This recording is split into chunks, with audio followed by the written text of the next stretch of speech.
দেখেন বন্ধুরা, পুডিং তৈরি করা হয়েছে। এখন এটা আনবক্সিং করা হবে। কিভাবে আনবক্সিং করা হবে সেটা দেখানো হচ্ছে, এবং পরবর্তীতে এটাকে গরম আছে তাই আমরা একটা প্লেট দিয়ে আস্তে করে ঘুরিয়ে দেব। এবার টক টক করে কটা বাড়ি দেব।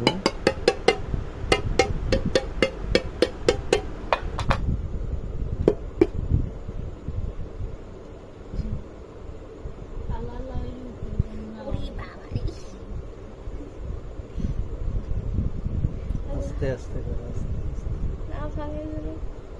হ্যাঁ, সুন্দর হয়েছে।